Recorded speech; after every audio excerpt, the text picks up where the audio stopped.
അയ്യോ, അച്ഛന് സ്നേക്ക് പിടിച്ചേ. അച്ഛൻ ഇവിടെ വാ. അച്ഛന് സ്നേക്ക് പിടിച്ചേ.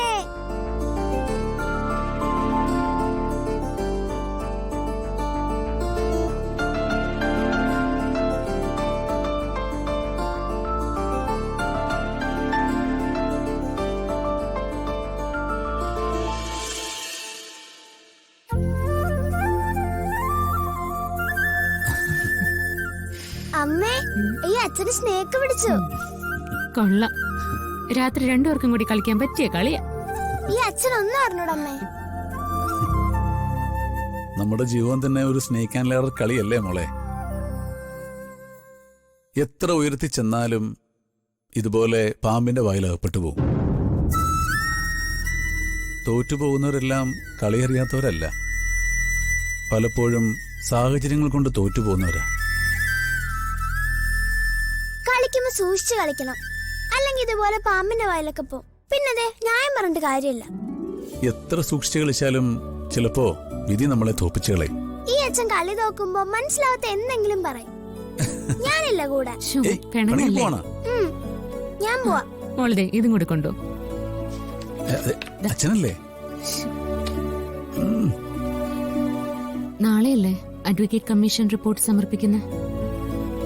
സമൃദ്ധ ഈ കാര്യം എന്തെങ്കിലും ഓർമ്മ വന്നിട്ട് ചോദിക്കുന്നതാണോ? ഗോകുൽ, ഞാൻ പറഞ്ഞത് കേട്ടില്ലേ? നാളെയല്ലേ റിപ്പോർട്ട് കൊടുക്കുന്നേന്ന്? അതെ. കേസ് അവർക്ക് അനുകൂലമാവോ? ആ നെല്ലിശ്ശേരിക്കാർക്ക് അനുകൂലമാണോന്ന് ചോദിച്ചാ ഇപ്പൊ ഒന്നും പറയാൻ സാധിക്കില്ല. പ്രതിഭാഗത്ത് നിന്ന് പുതിയ വിറ്റ്നസോ എവിഡൻസോ ഒന്നും വന്നില്ലെങ്കിൽ ചിലപ്പോ അവർ ജയിച്ചേക്കും. ജയിച്ചേക്കാന്ന് മാത്രമേ ഉള്ളൂ, അല്ലാതെ ഉറപ്പ് പറയാൻ കഴിയില്ലേ? ഈ കേസിൽ അവന്തിക്ക് അനുകൂലമായ ചില സാഹചര്യങ്ങളുണ്ട്.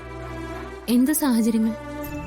സ്വത്തുക്കള് അവര് തട്ടിയെടുത്തു എന്ന് പറയുന്നുണ്ടെങ്കിലും യഥാർത്ഥത്തിൽ ഡോക്യുമെന്റ്സിൽ സൈൻ ചെയ്തിരിക്കുന്നത് മരിച്ചുപോയ സേതുമാധവൻ തന്നെയാ, അല്ലാതെ അയാളുടെ സൈൻ ഫോർജറി ചെയ്തതല്ല. അതുകൊണ്ട് ആ ഡോക്യുമെന്റ്സ് ഒരു വ്യാജരേഖയാണെന്ന് പറയാൻ പറ്റില്ല.